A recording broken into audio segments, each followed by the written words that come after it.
turun 20%. Kenapa? Setelah menentukan sahamnya apa, semakin naik, justru kita malah semakin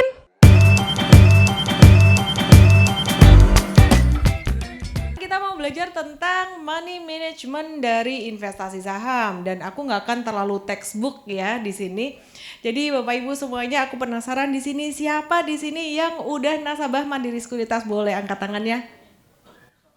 Siapa yang belum buka rekening di Mansek? Boleh angkat tangannya? Oh, ternyata masih ada 1-2 daging segar di sini. Target, Pak. Salesnya ya untuk buka rekening. Wah, iya. Member saya nih kayaknya. Bukan ya? Oke, iya jadi hari ini kita mau bicara tentang manajemen resiko dalam investasi saham. Boleh di next, coba dikasih lihat saham yang satu ini. Pastinya tahu dong ini emiten apa sih? Di next lagi sekali lagi. Iya, apa ya? Bank Mandiri. Sadar nggak sih Bank Mandiri dari tahun 2020 sampai sekarang udah naik berapa? Itu berapa kali lipat ya? 3 kali lipat lebih. Kalau misalkan taruh duit 10 juta jadi 30 juta lebih. Taruh 100 juta jadi 300 juta. Tambahin aja terus nolnya. 1M jadi 3M. 3M. Dengan cara cuman beli dan biarin. Terus pertanyaannya, siapa di sini Bapak Ibu ada nggak yang beli dari tahun 2020 terus di hold sampai sekarang? Ada nggak? Oh ada, Ibu Dora. Wah ini tahu bocorannya kah? Oh, nggak juga ya. Oke, siapa? Ada lagi? Ada Pak? Bapak, dari tahun berapa? 2019. 2019 di atas Pak? Di atas ya? Kalau pas di 2020 ada nggak? Nggak ada. Kalau 2019 sekarang udah untungnya berapa persen Pak? Nggak ingat ya itu dia, karena nggak ingat punya saham ya. Terus 2021 siapa yang punya Bank Mandiri, saham Bank Mandiri di 2021 belinya? Boleh angkat tangan. Ada nggak? Ada. Ibu udah untung berapa? Oh dollar cost averaging, kira-kira deh modal awalnya udah untung berapa persen?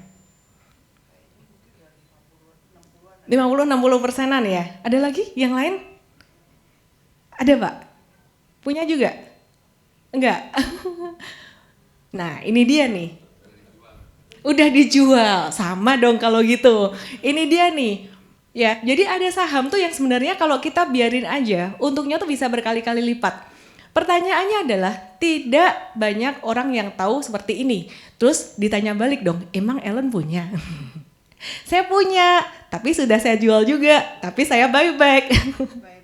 Buyback ya, jadi ketika waktu itu saya jual 2020 ketika pandemi turun dalam, kemudian dia naikkan, itu patternnya saya lihat kok kayak 2008 ya. Ya saya maulah kalau dia jatuh lagi, saya beli lagi lebih dalam lagi gitu. Tapi ternyata this time is different prinsipnya. Jadi bukan cuman history repeat itself, but this time is different. Kenapa? Karena The Fed waktu itu juga dan pemerintah Amerika memberikan kebijakan moneter dan fiskal yang sangat agresif sekali. Sehingga stimulusnya sangat luar biasa dan suku bunganya dipangkas jadi 0. Itu berbeda dengan kebijakan di tahun 2008. Jadi waktu itu kebijakan moneter dan fiskalnya tuh pelan-pelan. Kali ini benar-benar agresif. Sehingga recovery-nya jadi V-shape recovery. Kenapa? Karena mereka sudah lebih berpengalaman dibandingkan tahun 2008. Mereka melihat bahwa damage-nya yang terjadi pada masa pandemi itu akan lebih besar dibandingkan dengan tahun 2008 pada masa krisis finansial. Kali ini krisisnya sebenarnya mencapai sektori real, semua sektori real gitu loh. Nah, sehingga kebijakan moneter dan fiskalnya menjadi sangat agresif. Terus, naiklah terus ya. Dan akhirnya saya buyback agak-agak di atas. Sehingga sekarang kinerja investasi saya untuk ngehold ini ya samalah kira-kira dengan Ibu ya. Jadi cuannya itu sekitaran 50-an% untuk yang investasi saham-saham big banks seperti ini gitu. Nah, pertanyaan kita adalah kapan lagi sih akan terjadi seperti ini? Akhirnya pada menanti terjadinya crash. Kenapa? Karena kalau terjadi crash, nanti saham yang akan recover duluan saham apa? Big Bangs. Pasti selalu. Dan awal terjadinya crash, mungkin aku kasih dalam tanda kutip kali ya, karena tidak selalu crash besar. Awal terjadinya IHSG turun dalam, awal terjadinya tren harga saham secara garis besar tuh turun dalam semuanya, itu didahului dengan kejatuhan dari saham Big Bangs juga. Maka dari itu ketika kemarin di sekitaran 26 September, di akhir-akhir September itu IHSG jatuh, saham-saham Big Bangs jatuhnya tuh langsung candlenya langsung tajam jatuhnya gitu. Nah di situ saya kembali melihat bahwa wah ini marketnya mau jatuh nih. Penyebabnya apa? Macam-macam. Kalau penyebab jatuhnya market kali ini adalah karena apa Bapak Ibu?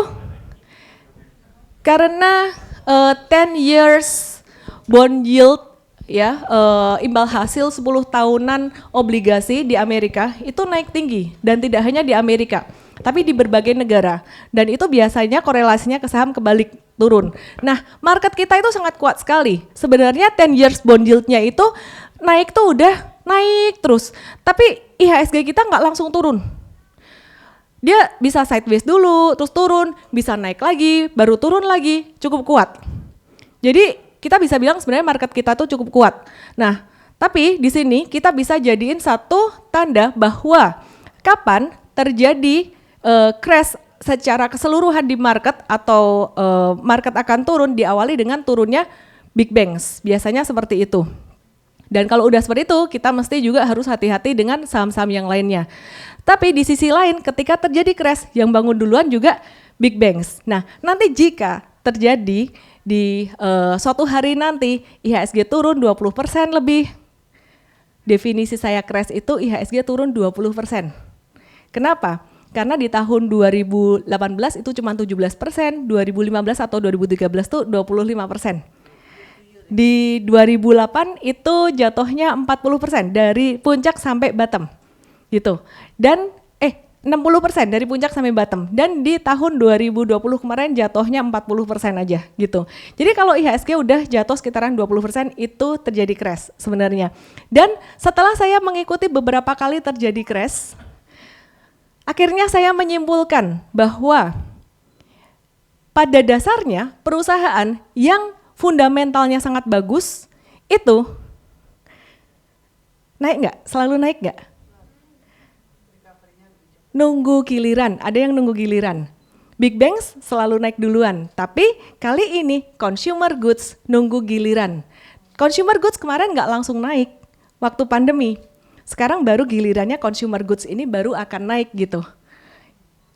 Ya, jadi Bapak Ibu sekali lagi mesti diperhatikan tidak hanya fundamental tapi juga sektornya. Nah, kalau sektornya sendiri yang pertama adalah Big Bangs. Kemudian berikutnya, bisa di next. Ya, next lagi. Perhatikan, dari tahun 2009, ini lebih gila lagi, Bank Mandiri ternyata, ini salah satu ya, naiknya berapa? 2000%. Berarti itu berapa kali dong? 21 kali. Coba dibayangin, taruh duit 10 juta jadi 210 juta. Waduh, kenapa nggak begitu? Kalau gitu saya taruh aja sekarang. Tapi sekarang valuasinya udah mahal, jangan-jangan setelah saya beli terus turun.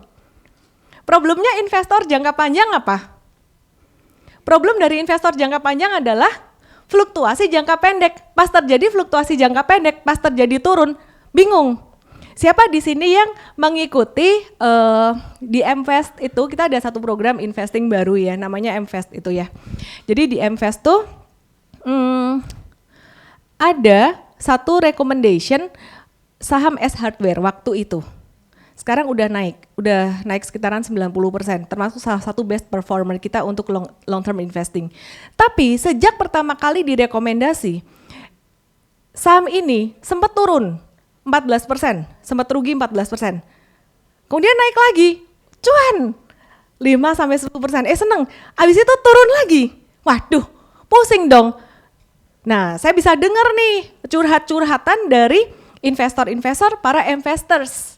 Mereka bilangnya gini, kalau kayak gini caranya mah nggak usah investasi kali ya. Aku trading aja kali ya. Giliran trading, pas mereka jualan satu saham misalnya ya, jualan satu saham, naik. Giliran nggak dijual, kok turun? Dibeli turun, dijual naik. Siapa yang mengalami begitu? Hampir semua dari kita ketika kita masih belajar. Sampai sekarang pun juga kadang-kadang mengalami hal itu gitu. Tapi yang penting ada antisipasinya terkendali.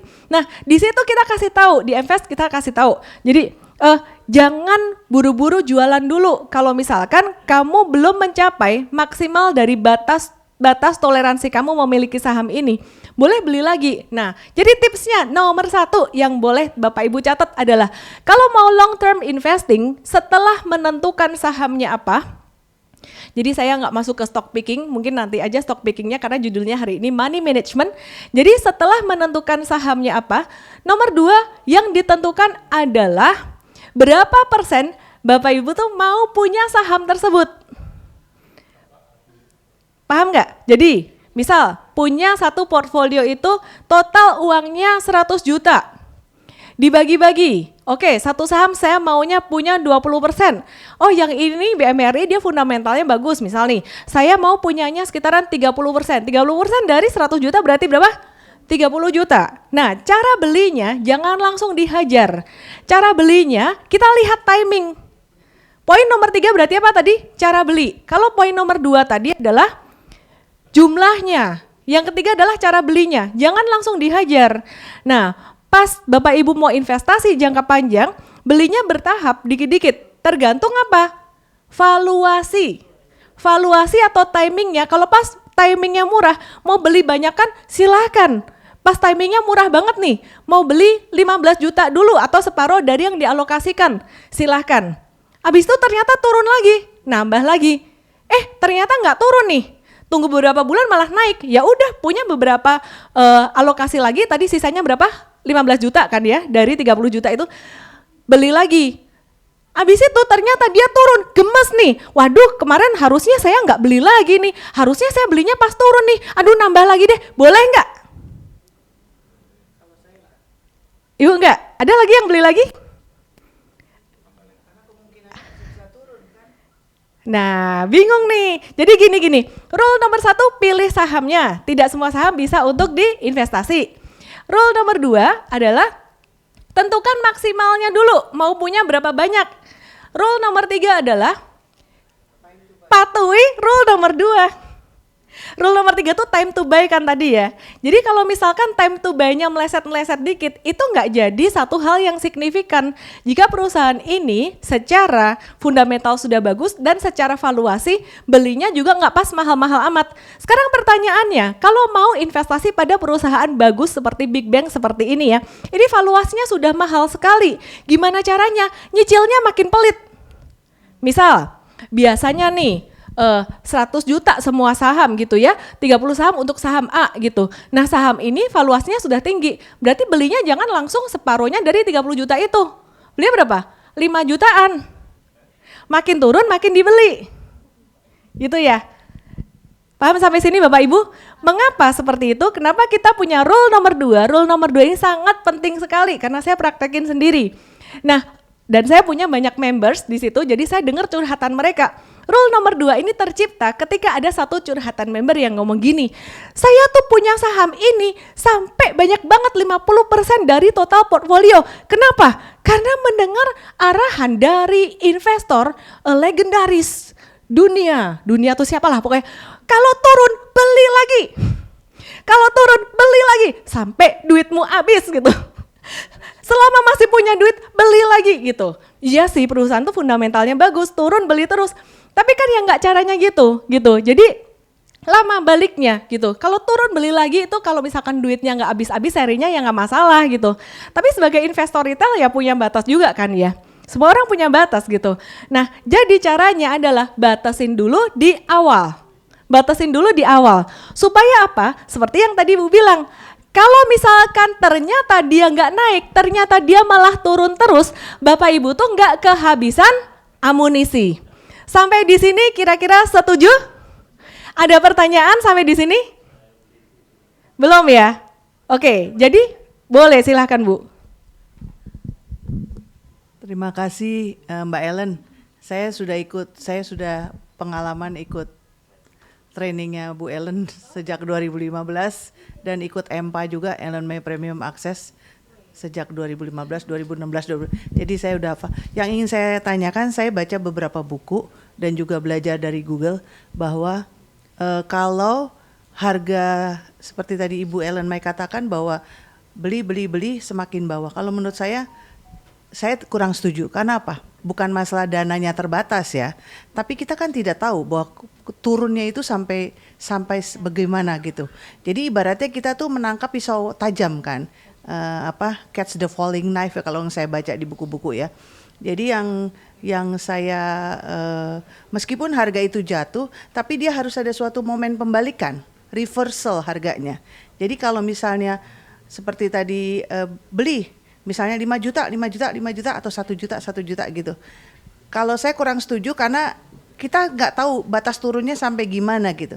Kalau saya biasa pakai momentum, saya bisa lihat dari moving average-nya atau saya bisa lihat dari momentum MACD atau stokastik atau CCI.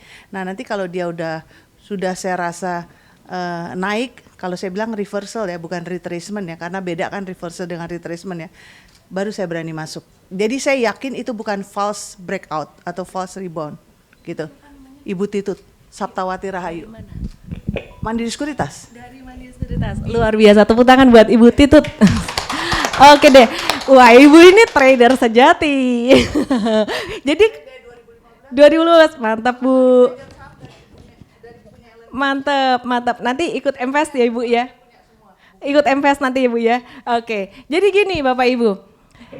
Kita punya satu slogan yang namanya We buy the company and we trade the trend. Nah, jadi tadi ceritanya money management untuk para investor jangka panjangnya dulu nih. Karena investor jangka panjang tuh butuh ketahanan ya. Yang kedua, kita mau bicara tentang trading. Trading tuh butuh apa? Butuh cash flow, duitnya muter terus gitu. Jadi nggak bisa trader itu duitnya berhenti lama, diem lama, nyangkut lama, istilahnya kalau tadi investor tuh, hardware turun dulu nggak apa-apa, tunggu ya kayak gitu ya. Tapi si trader nggak bisa, trader ini dia duitnya mesti muter. Sehingga yang namanya trader itu harus ada pembatasan resiko berupa stop loss. Kalau investor tuh nggak ada sebenarnya. Karena udah kefilter secara fundamental, maka dari itu nomor 1 pilihan saham tuh penting. Ya nanti aku bantu dikit fundamental untuk pilihan sahamnya di belakang gitu. Nah, ketika kita investing, kita beli perusahaan yang fundamental bagus dan kalau bisa nih valuasinya pas lagi diskon banget. Jadi waktu itu meskipun saya udah sempat jualan beberapa saham big banks, saya merasa wah ini valuasinya kayaknya masih bisa nih. Saya beli lagi dan saya hold lama gitu. Jadi ketika valuasinya masih bagus, ya valuasinya pas murah, itu biasanya sahamnya pas turun. Untuk investing tuh pas turun. Beda dengan trading. Ketika kita trading, kita nggak cari saham yang lagi turun. Nggak mau itu. Mau dia fundamental sebagus apa, kita nggak mau. Sedangkan kalau kita trading, kita cari perusahaan yang arahnya mau bergerak naik. Baru akan bergerak naik. Nah dari situ, itu dinilai dari mana? Dari grafik seperti ini. Technical, dari technical analysis, ya. Jadi kita nggak pakai fundamental ketika trading. Fundamental buat saya ketika trading hanya menjadi sebuah pelengkap saja. Sedangkan ketika investing, technical itu juga menjadi pelengkap buat saya gitu. Nah, jadi ketika kita trading kita fokusnya pada harga saham atau pada tren. Kita carinya yang mau naik atau yang belok naik. Jadi kesimpulannya, jika Anda seorang value investor, fokusnya pada valuasi, belinya pas harga saham turun, maka resikonya bisa kena apa? Value trap. Bisa makin turun lagi. Hal itu terjadi pada saya waktu beli ICBP di tahun 2021. Valuasinya sudah murah. Kemudian dia turun lagi. Nah, apa yang dilakukan di situ? Investor pemula kalau nggak siap pasti gemes banget, padahal perusahaan udah bagus kok turun terus. Apalagi yang namanya Unilever. Unilever itu dulu kayak darling banget buat semuanya. Tapi di tahun 2018 Unilever itu mencapai puncaknya, kemudian turun tajam sampai sekarang. Ya, oke. Jadi kita mesti bedain dulu yang namanya trading dan juga investing. Bisa tolong dibantu next.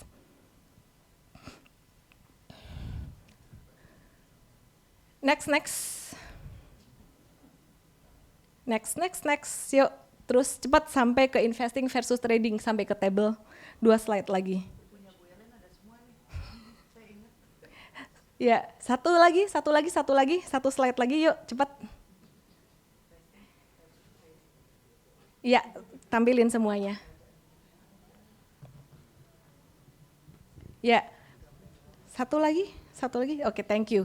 Ya, jadi ketika kita investing versus trading, ini kan orang-orang tahu nih ya, oh investing tuh untuk jangka panjang, beli bisnis dan sebagainya, tapi tidak banyak di antara mereka yang tahu bahwa investing tuh resikonya adalah floating loss, pas turun itu bingung gitu. Sedangkan trader resikonya adalah hilang barang. Nah, cara pembatasan resikonya untuk investor gimana tadi? Dengan cara diversifikasi dan antisipasi. Diversifikasi seperti yang tadi saya bilang tuh loh, maksimal berapa banyak sih di awal ya, maksimal berapa banyak. Sedangkan kalau trader dengan cara ada stop loss atau pembatasan resiko. Oke, kita coba next.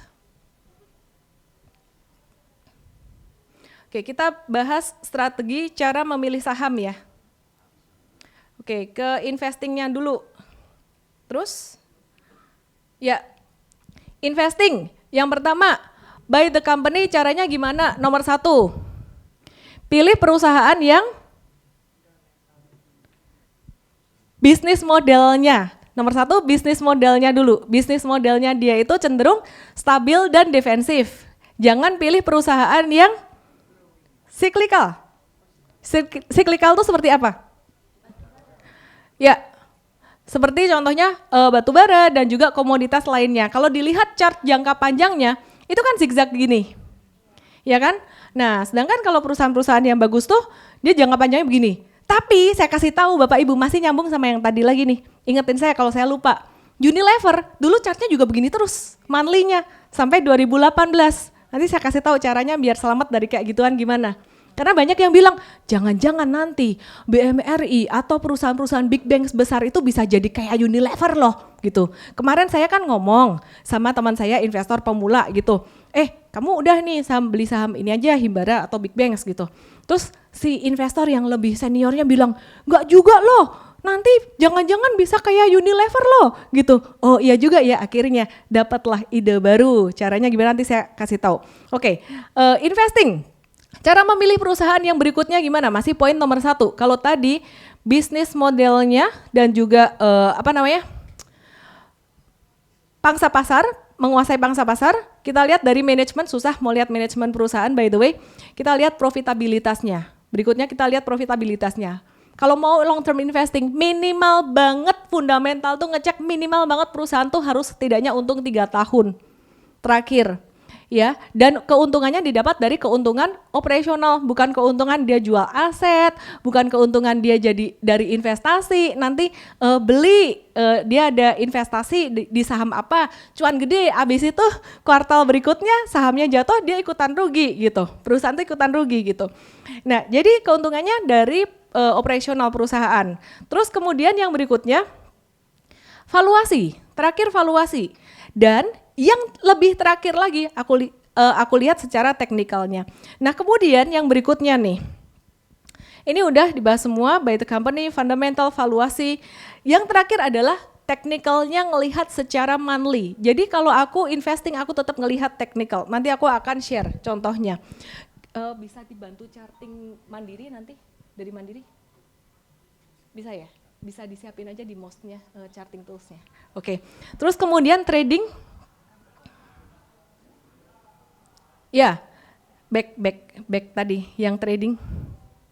Oke, ya trading, trade the trend artinya kita pakai chart benar-benar kalau di super trader tuh kita ngeliatin siklus gini, belajar gimana cara pembalikan arah. Mungkin di sini ada yang tahu kayak pattern double bottom, inverse head and shoulders. Pernah dengar? saucer. Nah, itu adalah tanda pembalikan arah gitu. Jadi kita sebenarnya tracking untuk pembalikan arahnya. Tapi tema hari ini, karena tema hari ini bukan untuk bicara tentang technical analysis, kita temanya lebih ke money management. Nanti aku akan bahas tips and triknya aja untuk technical analysisnya. Ya, oke. Terus kemudian trading itu, mungkin ada yang bilang gini, pakai strategi apa? Pakai itu loh, pakai itu aja itu loh. Bandarmologi. Wes, gimana tuh bandarmologi? Itu loh buat ngecekin si bandar beli apa aja. Caranya gimana? Ngeliatin bid offer. Terus apa lagi? Ngeliatin tuh dia beli dari sekuritas apa. Terus kalau orang Jawa tuh ngomongnya dititeni. Dititeni ya, sekuritas ini kemarin beli banyak ya. Coba nih kapan dia jualan nih. Emang lu pikir dia nggak bisa pindah saham? Dia bisa pindah saham ke sekuritas lain, jualannya dari sekuritas lain. Ya kan? Tapi ada yang sampai niat banget ngecekin, sekuritas ini loh, ini tuh pasangannya sama sekuritas ini, sama pasangannya sekuritas ini, terus influencernya pasangannya influencer ini. Biasanya kalau abis yang ini sebut, terus ini sebut, yang ini tukang ngangkat barang, yang ini tukang jualan. Oh gitu toh. Tim saya ngamati, ada yang ngamatin kayak gitu. Oh gitu toh. Beneran dia matin sama tim saya satu itu beneran dia kepo banget gitu. Dicekin. Tapi kita nggak pakai strategi itu, kita cuman benar-benar dari technical. Kenapa? Technical itu sebenarnya kalau Bapak Ibu mau ngecek ilmu bandarmologi yang sebenarnya, yang ngelihat price and volume. Mungkin Anda berpikir chart itu bisa digambar gitu sama orang-orang yang memang bisa punya duit banyak, bisa menggerakkan harga saham. Sebodoh amat, mau gambarlah aja yang sebagus mungkin. Kalau gambarnya bagus saya ngikut, kalau gambarnya nggak bagus saya nggak ngikut. Chart yang gambarnya nggak bagus kayak gimana? Yang arah terus tiap hari. Hati-hati kayak gitu. Yang arah terus tiap hari itu nggak benar, nggak rasional. Karena rasionalnya sebenarnya saham itu ada demand supply gitu. Kalau arah terus tiap hari, hati-hati, jangan masuk di arah hari kedua, hari ketiga. Nanti kalau kena ARB lebih pusing. Yang ARB terus itu juga nggak benar. Ya, nah jadi yang benar gimana dong? Yang benar adalah yang ada sideways-nya, breakout, ada sideways-nya, breakout. Kalau ada sideways-nya, breakdown, ya udah kita nggak usah ikutin. Itu saya ajarkan di kesempatan yang terpisah ya Bapak Ibu ya, karena hari ini fokusnya adalah money management. Oke, next. Nanti saya akan ajarin tentang gimana sih caranya yang mau long term investing nggak kejebak. Nah ini aku cuma cerita aja beberapa hal yang perlu diperhatikan dan kalau aku lihat dari Mandiri ini cukup bagus pertumbuhannya. Cuman saya tidak merekomendasikan Anda untuk hajar beli sekarang. Kenapa? Karena Big Bang saat ini lagi dalam posisi yang sangat tinggi sekali. Jadi sangat posisi valuasinya sangat tinggi sekali. Jadi lebih rawan turunnya dengan kondisi 10 years US bond yield-nya naik tinggi saat ini kecenderungan saham-saham masih bisa turun. Di bulan Oktober ini saham masih bisa turun. Jadi sabar-sabar dulu. Siapin duitnya dulu. Kalau long term investing saya ngedengerin katanya Warren Buffett. Opa Warren Buffett itu sangat bijaksana. Dia bilang gini, always prepare cash. Ketika market naik maupun market turun, ditambahin lagi, terutama ketika market naik. Karena banyak orang berpikir prepare cash ketika market turun. Jadi kesimpulannya, apa yang dia lakukan ketika market naik? Loh, gini. Bilangnya gini, prepare cash ketika market turun. Jadi ketika market naik, kenyataannya retail pada ngapain? Itu kan teorinya Ibu. Jadi Warren Buffett mengatakan prepare cash ketika market turun. Kenyataannya sebelum market turun, pas market di atas, retail tuh nambah beli terus di atas, duitnya habis, nyangkut. Mau tahu kenapa pasar saham di Indonesia 2021 rame banget? Karena dipom-pomin sama abang saya, Koh Elon Mas. Iya loh, itu Koh Elon, pom-pomin terus, nikel. Sehingga iya kan Elon Musk kokonya Elon May. Ya itu yang menyadarkan saya tuh Pak Hermanto Tanoko bilang, "Oh, kamu adiknya Elon Musk." Oh. Ibu Sandra waktu itu nggak pakai ketawa, nggak pakai senyum ngomongnya, sopo kui Ellen May, adek Elon Musk ta. Aduh senangnya saya. Ya, jadi di tahun 2021 waktu itu harga saham naik terus, terutama saham Antam. Dan ketika kita kasih tahu teman-teman kita, traders dan teman-teman kita, beberapa nurut, beberapa nggak nurut. Ketika kasih tahu udah jangan beli, jangan beli, jangan beli. Beberapa hari berikutnya masih naik, sehingga apa? Ya udah kita dianggap kayak ketinggalan. Gemes juga sih sebenarnya. Akhirnya jatuhnya luar biasa. Pelajarannya apa?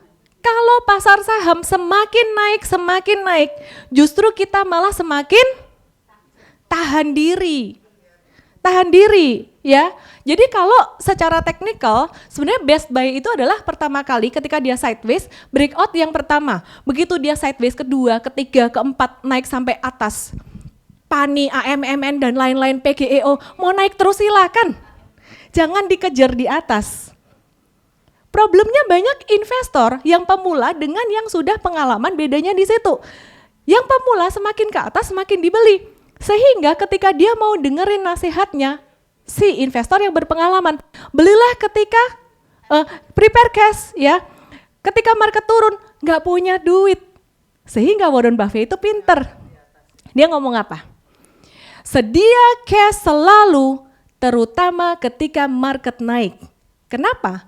Karena ketika market berada di puncaknya, market naik itu adalah tanda mau turun. Ya juga ya. Cuman masalahnya kapan puncaknya? Giliran gua nahan cash malah naik terus. Giliran gua gemes udah mau masukin duit ke situ malah dibanting turun. Oke, bisa tolong bantu saya di chart monthly Unilever? Mungkin yang pakai mouse mau Mas bantuin? Dulu Mas Dimas sering, Mas Dimas ya? Benar ya namanya? Ya dirimu. Bima. Dulu Bima sering bantuin saya charting. Boleh deh kalau mau pegang ini, pegang chart. Ya, Unilever monthly mungkin ya. Sambil nunggu nih, Ada caranya. Ketika Anda merasa fundamental doesn't work, bukan fundamental doesn't work. Tapi karena terlalu banyak faktor, terlalu banyak yang perlu dipertimbangkan. Contoh-contoh. Di Indonesia ada seorang investor yang sangat tersohor, namanya Pak Lo Keng Hong. Pertanyaan saya, dari saham-saham beliau, Bapak Ibu, ketika Anda ikutin, beliau punya ini beredar di media, beliau punya ini. Saya nanya Bapak Ibu, ada nggak di sini Bapak Ibu yang hold sahamnya dan masih untung? Boleh angkat tangan? Saya nggak ngomong strategi beliau benar salah, enggak, bukan. Boleh angkat tangan? Ada nggak yang untung? Ya untung jangka pendek mungkin bisa, tapi coba hold sampai lama. Masalahnya gini Bapak Ibu, kita mesti melihat satu strategi itu secara keseluruhan. Strategi beliau itu adalah strategi value investing murni. Value investing murni adalah strategi Benjamin Graham, bukan strategi Warren Buffett yang sudah dicampur dengan growth investing. Kalau value investing murni disebut juga dengan strategi yang namanya apa? Cigar butt investing. Strategi cigar butt investing itu artinya strategi investasi saham, beli saham yang dia kayak puntung rokok yang udah jatuh, masih ada asapnya, diambil lagi, dapat gratisan. Itu strategi investing cigar butt ala Benjamin Graham. Dan jika Warren Buffett melakukan itu, saking besarnya jumlah saham yang dia beli waktu Berkshire Hathaway udah semakin bertumbuh besar, modalnya makin gede dan belinya jumlahnya sangat banyak sekali, sehingga terciptalah deal dengan emiten. Ketika tercipta deal dengan emiten karena dia belinya banyak, nego, gue beli banyak nih, boleh nggak nih dapat diskon? Kayak kita belanja di toko aja kan ya. Saya beli banyak nih, boleh nggak nih grosir nih, harga grosir boleh nggak? Oh ya, boleh. Dapatlah di harga negosiasi. Apakah Bapak Lo Keng Hong mendapatkan harga seperti itu atau tidak, saya tidak tahu. Tapi jikapun beliau dapat harga itu sah-sah saja secara bisnis, beliau nggak salah. Pertanyaanku Bapak Ibu bisa nggak dapat harga seperti itu? Wong pejuang satu lot mau minta harga diskon mau ngapain gitu.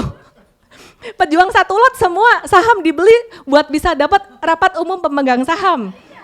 Makan gratis dapat goodie bag dijual lagi. Nanti buka di Tokopedia, kita penjual goodie bag 800 emiten, luar biasa. Ya, jadi kesimpulannya Bapak Ibu, kalau mau belajar saham itu jangan setengah-setengah. Alumni-alumni saya yang berhasil, mereka tuh alumni yang mereka benar-benar mendedikasikan waktunya dan sabar. Mungkin sambil menunggu ya chartnya. Oh, udah bisa kelihatan? Ya. Jadi kesalahan pertama, kesalahan satu-satunya seorang investor tadi ada di presentation saya. Satu-satunya kesalahan investor maupun trader saham sebenarnya adalah desperately ingin cepat kaya. Karena jika desperately ingin cepat kaya, maka dia pengambilan keputusannya jadi tidak objektif. Jadi nggak objektif. Saya mendengar banyak sekali cerita-cerita yang sangat konyol sekali, orang-orang terjebak investasi bodong, macem-macem deh. Jenis investasi bodong tuh macem-macem loh. Dan ketipu bisnis ini itu padahal udah dikasih tahu di awal. Jangan. Kenapa? Karena dia desperately ingin kaya. Semua orang pengen kaya. Saya juga. Sudah kaya pun semakin ingin makin kaya lagi. Itu wajar. Manusiawi. Tapi kalau desperately ingin kaya artinya di situ ada fear. Ada satu kondisi mental yang rasanya kalau nggak kaya, kalau nggak mencapai itu, ada sesuatu yang salah. Mungkin gambar dirinya yang salah, masa lalu traumanya yang salah. Sampai akhirnya saya bikin satu pelatihan namanya Emotional Intelligence of Wealth bareng dengan satu coach terapis gitu ya. Coach Rio besok Sabtu dan Minggu. Nah, intinya Bapak Ibu itu secara psikologi seperti itu. Oke, saya akan kasih lihat ini apa sih? Unilever ya? S&P loh, S&P Index. Tolong dibuka Unilever, UNVR. Ya, ada laser kah? Laser ini? Pointer? Laser pointer? Punya nggak? Kalau nggak punya nggak apa-apa. Oh, thank you, sangat membantu. UNVR. Mungkin bisa dipasang satu indikator MA20 aja. Unilever monthly chart. Dipasang di monthly chart. Sorry ya Pak ya, saya repotin ya Pak ya. Ya, karena saya kalau megang ininya sendiri, aplikasinya nanti nggak bisa jalan-jalan. Kan sambil mendekat ke ibu-ibu yang cantik-cantik ini. Dari mana Ibu? Dari Mandiri Sekuritas, Bu. Iya. Dari Bandung, Mandiri Sekuritas Bandung. Sekuritas juga. Ini tim Mandiri Sekuritas di sini ada banyak ya. Boleh deh, tim Mandiri Sekuritas boleh angkat tangan. Wih, banyak tuh. Yang dari belakang tuh dari mana Pak? Iya. Dari mana? Jakarta? Oh, luar biasa. Oke deh. Mana ya? Ya nggak apa-apa, monthly chartnya aja dulu. Moving average 20. Moving average simple ya boleh. 20.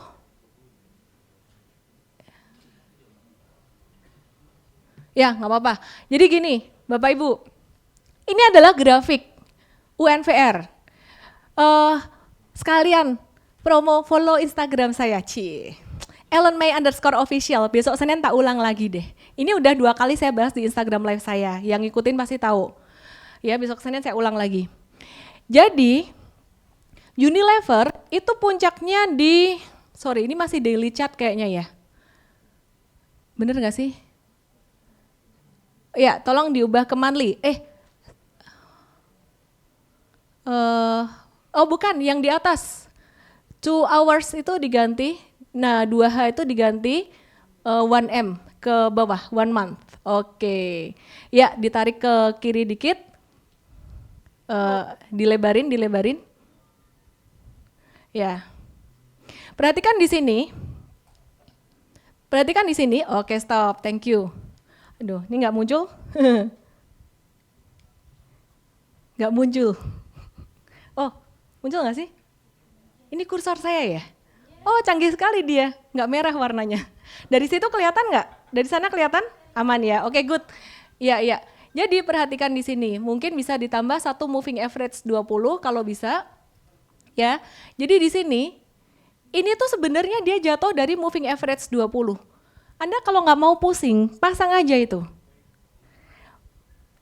Investing pakai monthly chart jatuh di moving average 20. Itu tanda-tanda harus waspada exit. Saya berkali-kali investing diselamatin dengan cara seperti ini. Contoh berikutnya adalah Kalbe Pharma.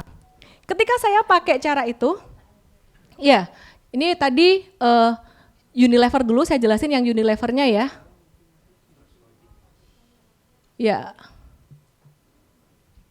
Ya nggak apa-apa, mungkin nanti sambil disiapin kalau udah ready kasih tahu saya aja. Ya jadi intinya ya, Unilever itu di tahun 2018, sebenarnya saya pakai garis-garis, tarik garis-garis juga sih. Tapi saya di sini jelasin sesimpel kayak MA20 aja. Turun dari MA20 itu artinya udah mulai ada perubahan tren. Dan kalau Bapak Ibu belajar technical itu kelihatan pattern apa? Head and shoulders. Head and shoulders, pattern itu tidak hanya digunakan untuk trading. Yang bilang technical cuman buat trading, artinya dia nggak ngerti cara pakai technical. Ini pattern ini, head and shoulders, dia tuh munculnya, ya boleh ke chart yang tadi nggak apa-apa, cuman kelihatan atas saja nggak apa-apa boleh. Ya jadi pattern head and shoulders tadi itu dia munculnya di monthly, itu tanda dia mau jatuh. Kemudian yang berikutnya apa? Contoh yang kedua adalah Kalbe Pharma. Bisa mungkin bantu saya buka KLBF. Ya, jadi ini hari apa sih ya? Jumat ya. Sabar nunggu Senin ya. Sabar nunggu Senin ya. Aku ulang lagi nanti. Demi kalian, oke ya. Jadi Kalbe Pharma itu juga sama. Ketika di tahun 2015-an kalau nggak salah, dia itu kan naik terus sampai di situ kan ya. Terus kemudian patah tren, bertahun-tahun jadi sideways. Saya buang sekitaran 2015-2016an. Nah ini yang tadi head and shoulders, mungkin bisa dibuka Kalbe Pharma. KLBF. Dia bisa bantu tarik garis nggak? Yakin? Iya, insya Allah bisa. Jadi coach loh, kamu nanti pulang-pulang berubah posisi loh.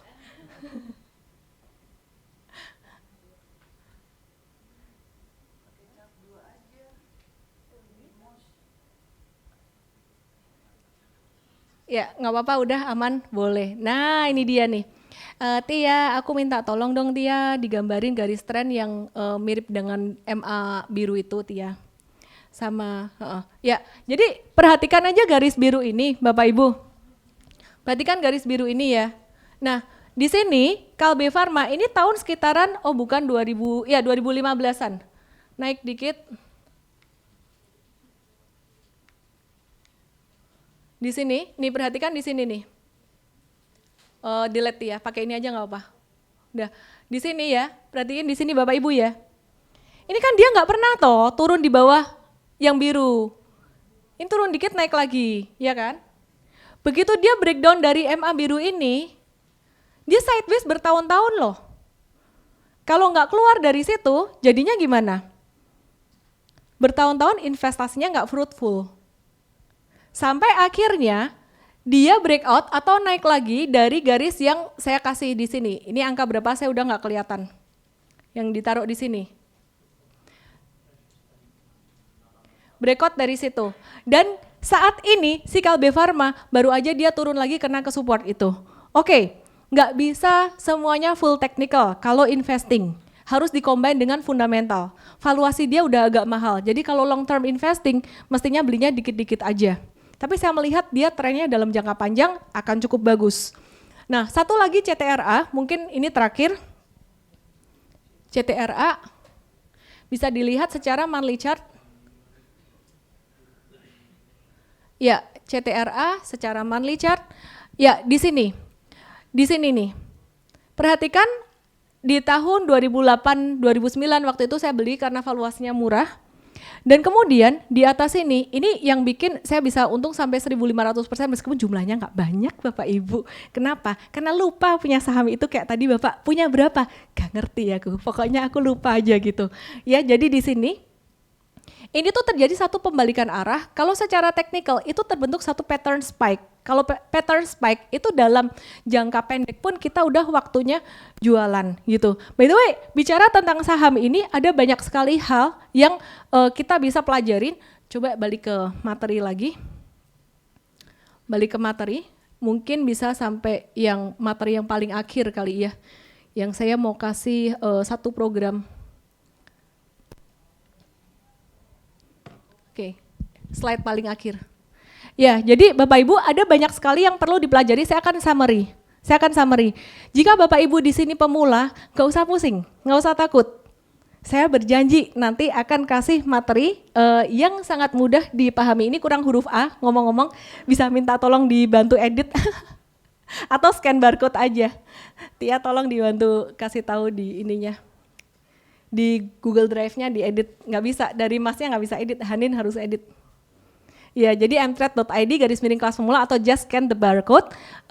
Tanggal berapa ya? 21 Oktober, kelupaan dikasih tanggal juga. Tanggal 21 Oktober jam 10 pagi, online, free. Untuk teman-teman Mandiri Sekuritas, untuk yang di luar sana mereka ada biaya gitu. Nah, jadi di sini saya akan jelaskan dengan lebih sistematis tentang caranya Bapak Ibu semuanya untuk mulai berinvestasi gimana caranya, trading gimana caranya, money management, fundamental, technical saya ajarin semuanya. Pilihan saham, portfolio design lengkap saya kasih lihat di situ. Jadi ada acara Investart tanggal 21 Oktober hari Sabtu jam 10 pagi online Zoom. Sambil rebahan bisa juga asal jangan ketiduran. Karena waktu saya ini udah habis, udah di timer terus dari tadi. Ya, jadi thank you so much buat Mandiri Sekuritas yang udah invite saya hari ini. Waktu dan tempat saya kembalikan ke MC. Tepuk tangan dulu dong buat Mandiri Sekuritas.